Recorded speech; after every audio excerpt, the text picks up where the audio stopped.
From Keene in the Shire, the Liberty Media capital of the world, this is Daryl W. Perry, host of FPP Radio News for Thursday, September 1st, 2016. Silver is trading at $18.62 per ounce. Gold is valued at $1,303 per ounce. And according to BitcoinAverage.com, the average price of Bitcoin is $578.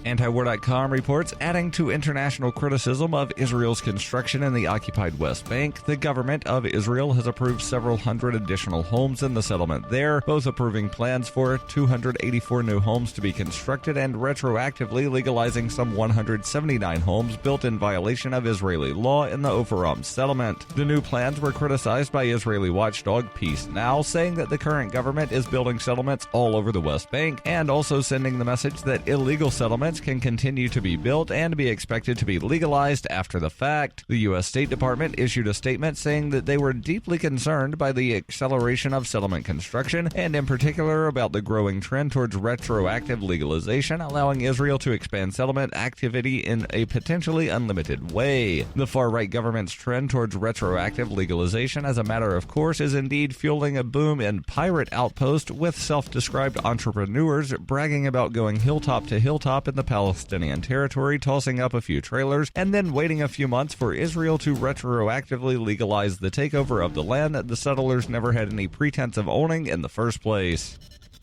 In 1999, Daryl W. Perry began a search for traditional values, which led him down a path to the ideas of liberty. He tells the story in A Rebel's Journey, My Path to Liberty. Of the book, Dr. Brian Sovereign says, sometimes it's funny, and sometimes I think it's crazy, but it's always authentic. Find A Rebel's Journey, My Path to Liberty by Daryl W. Perry on Facebook, read reviews on Amazon, ask for A Rebel's Journey wherever books are sold, or visit arebelsjourney.com. UPI reports a state of emergency was declared in Hawaii Wednesday as the South Pacific Islands brace for Hurricane Madeline's impact. The storm is losing strength, but is still listed as a Category 1 hurricane, according to forecasters. On Wednesday afternoon, Governor David Ige declared an emergency for his islands. On Wednesday night, residents were making preparations for the storm, which was expected to pass close by and perhaps make landfall on the Big Island of Hawaii. The Hurricane Center projects the storm to graze South Point on the Big Island, but a direct hit is also possible. The American Red Cross of Hawaii opened more than a dozen emergency shelters on the Big Island to accommodate those displaced by Madeline. On Wednesday afternoon, forecasters reported that Madeline was about 70 miles southeast of the Hawaiian shore and about 90 miles southeast of Hilo and was moving westward at 13 miles per hour. A hurricane warning and flash flood watch were issued for Hawaii Island. Weather Underground forecasters predicted up to 15 inches of rain in some parts of the Big Island and up to 4 inches in Maui. For nearly 40 years, Roberts & Roberts Brokerage has been a trusted source for buying and selling precious metals like gold and silver. They also take Bitcoin for precious metal purchases and have permanently removed the minimum purchase amount for all orders paid in the digital currency. Call Roberts & Roberts today for knowledgeable advice on buying and selling precious metals and a forward-thinking approach to new technologies. 800-874-9760 or visit online at rrbi.co.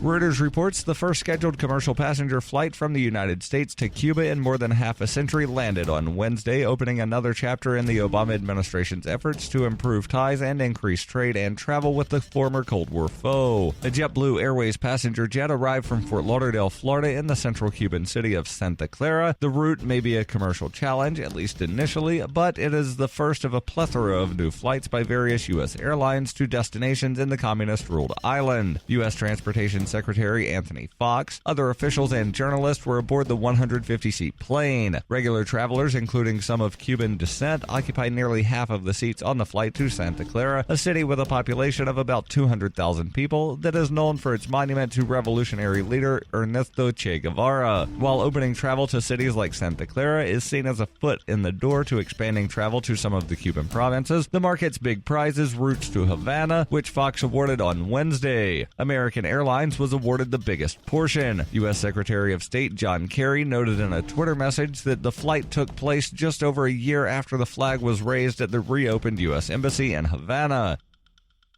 This has been FPP Radio News, online at fppradio.com.